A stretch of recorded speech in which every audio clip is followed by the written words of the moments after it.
Welkom terug by die groot ontbyt. Ons praat bietjie met 'n matrikulant vanmôre. Ja. Sy is van George af en haar naam is Abigail Kok en sy is aangewys as die matrikulant wat die beste prestasie bereik het in 2025. Hou vas aan jou hart, hier gaan ons. Goeiemôre Abigail. Goeiemôre oom. Oom, ek like dit baie dankie. Voel ek oud. Abigail, welkom. Eers wil ek vir jou sê baie geluk met jou matriekuitslae. Almal sê dit seker vir jou. Ek weet nie of dit al vir jou normaal is dat mense die hele tyd geluk wens nie. Maar well done en 'n mens kan trots wees op jou. Ek wil net sê ons net eers gou vir die mense. Ek weet jy's nie 'n skouperd nie, maar sê dit gou vir ons. Wat is jou punte gewees in jou vakke hierdie jaar wat verby was?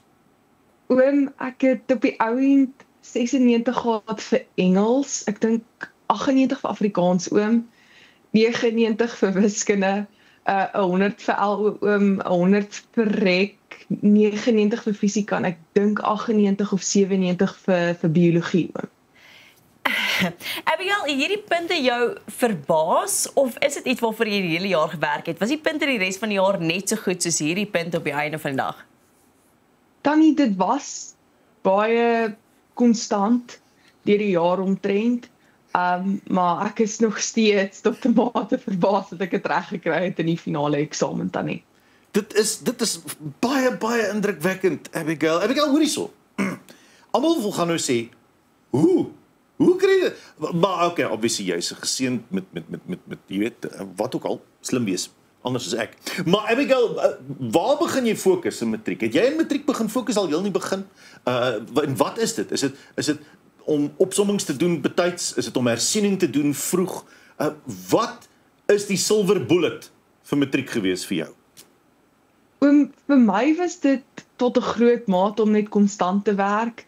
Ek het al in 'n paar onderhoude gesê wat jy moet probeer vir dit vir my om tyd te wors, alles is hoe moeilik en alles YouTube hoe amazing, moet jy probeer om minder tyd te mors en net konstant te werk. Ek het probeer en daar is definitief tye wat ek het regtig nie reg gekry het nie, maar ek het probeer om elke dag te werk en elke dag my huiswerk te doen en wat ook al nog.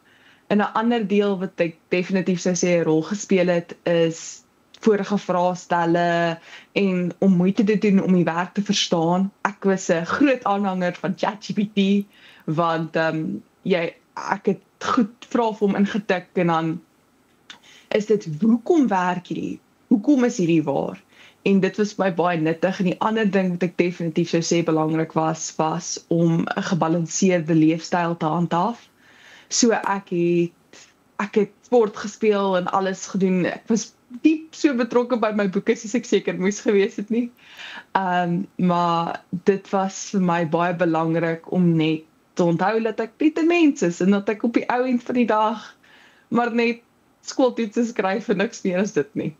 Ek is mal daaroor dat jy sê dat jy op die einde moet onthou jy's net 'n mens. Ons almal doen dit, nee, jy sit soveel druk op jouself. En dit is so 'n belangrike les. Abigail, watter rol het jou onderwysers of jou hoofde gespeel? Ek dink baie keer, jy weet, mense fokus so op een element, maar daai rol wat daai ondersteuning van die onderwysers en hoofde, wat het dit vir jou beteken? Annie, ek sou definitief sê my unies was geweldig belangrik in my hoof ook. Ek is bevoorreg dat ek in 'n baie goeie skool was. Van dat ek in York omtrent ingestap het ek onderwysers gehad wat my ondersteun het as mens, nie net as kind met punte nie. So dit was my regtig belangrik. Hulle het my nog altyd aangemoedig om meer as net die syllabus te kyk en my werk te verstaan en ek het hulle altyd geweldig baie vrae gevra. Ek dink van my onderwysers was nie altyd beïndruk dat ek elke dag 'n vraag gehad het nie. Maar ek het regtig moeite gedoen om hulle te vra en waarvoor ek dankbaar is hulle het verhoudings met my gebou. Ek kan spesifiek dankie sê vir my hockeyafrigters, meneer Meyer en juffrou Meyer, hulle het moeite gedoen om my as mens te ondersteun. Ek was veel meer as net 'n hokkiespeler of 'n skoolkind, wat as ek probleme gehad het by die skool, is ek na juffrou Meyer toe gewees en ek het vir haar vertel daarvan. So, hulle was vir my regtig belangrik as ondersteuningsraamwerk in alle opsigte van die jaar. Dis so mooi om te hoor. En die feit dat jy alles behalwe 'n kluisenaar was tydens jou matriekjaar. Jy het uitgekom, jy het nie net die hele tyd geleer nie. Jy praat nou van die hokkie onderwyseres. Maar nie net dit nie. Jy het ander goeders ook. As ek dit nie mis het nie, is jy ook hoofmeisie gewees. Ja, oom, ek was hoofmeisie. Waar het jy tyd gekry, mens? Daar was altyd tyd ook. Dit is baie lekker, ek het dit baie geniet. Ek is mal oor ons altyd tyd. Abigail, wat is jou gunsteling vak gewees en wat was die vak waaroor jy die meeste gestres het? Dan in my gunsteling, ek te sê dis maar bietjie twee vakke saam, was rekeningkunde en wiskunde. Ek het beide van daai vakke geweldig baie geniet. Want ek is tog altyd lief gewees vir nommers en patrone en so aan. En die een waar ek die meeste gestres het is seker Engels. Ek is 'n baie analitiese persoon en daar's baie van die antwoorde in Engels en so aan wat baie fuzzy is. Wat jy dalk hierdie of jy dalk hierdie, daai tipe ding. So ek het 'n bietjie gesukkel met Engels. Ons verstaan 100%. Absoluut. Hoorie, maar nou moet 'n mens eers bietjie hoor. As 'n mens so gemiddeld kry soos joune, dan is die wêreld jou oester hierna. Jy kan gaan maak net wat jy wil. Wat gaan jy doen na matriek? Oom, ek is van plan om by Stellenbosch te gaan swat. Ek is heidaglik geregistreer vir aktuariële wetenskap, maar ek wil graag heel waarskynlik van kursus verander na datawetenskappe toe. So ja, ek gaan komende jaar by Stellies gaan swat en ek is nie koshuis, ek sien baie uit, so ek sien son op. Hoekom gaan jy kursusse verander? Dan nie waar aktuariël meer fokus op risiko en die vooruitsig meer na banke en versekeringsmaatskappye toe is data science meer gefokus op rekenaars en datamodellering. En die vooruitsig is aansienlik wyer, daar's baie industrieë waarna ek kan ingaan. En ja, ek is baie lief vir rekenaars en ek is baie lief vir wiskunde en data science dink ek sal my die kans gee om beide van daai te doen en tog in 'n werk in te kom wat ek kan voel ek maak 'n impak op gewone mense se lewens. Abigail, daai oomblik toe jy nou jou oë oopmaak en jy sien of jy kry die oproepe, ek weet nie hoe dit werk nie, want ek was verseker nou nie die top student in die land gewees nie. As jy nou daai oproepe kry of wat ook al dit is, wat het deur jou kop gegaan? Het jy dit enigstens verwag?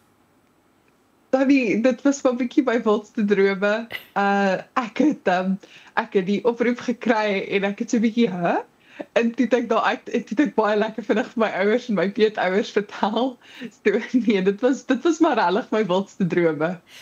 Wie gee vir jou daai oproep? Want dit weet ek ook Ja, nie. Wie bel jou? Is dit die minister? Is dit jou skoolhoof? 'n sekretarisse of 'n Ja. Dit was so ek het donderdag aan die oproep gekry. Dit is van 'n tannie in die departement, sy was regtig nice. Hulle het regtig moeite gedoen om 'n vlug vir ons te kry want die vlugte van Georgia of Johannesburg toe was bietjie nie so mooi geboek nie. So ons het op die eind laat daar aangekom en dan was die vlugte oop nie. Maar nee, so dis 'n tannie van die departement wat jy dan 'n lei gee en dan sit hulle jou op 'n vlug en hulle sit boek jou in die hotel in en hulle doen omtrent alles. So jy sê net ja, dan daag jy daarop. Maar nou het jy nog skoon skoolhemde oorgehad? Want kyk, meeste matrieks laat die hemde nou nog teken en alles ook aan die einde van die skooljaar. Nou moet jy weer terug in die skoolklere ingeklim het.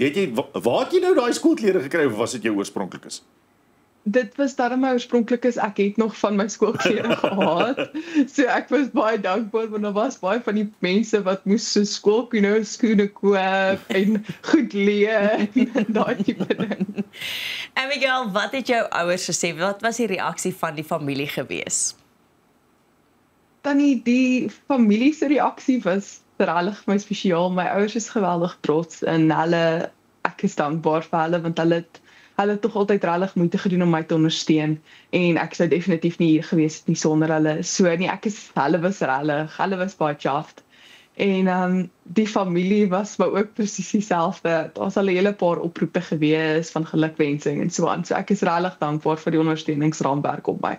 Hoe dan nou anders vir hulle om heeltemal totaal en al trots op jou te wees en dis ook reg. So Abigail, baie geluk. Ons is trots op jou en die wêreld lê voor jou oop. Ons wens jou net die beste toe. Baie dankie oom, lekker dag verder.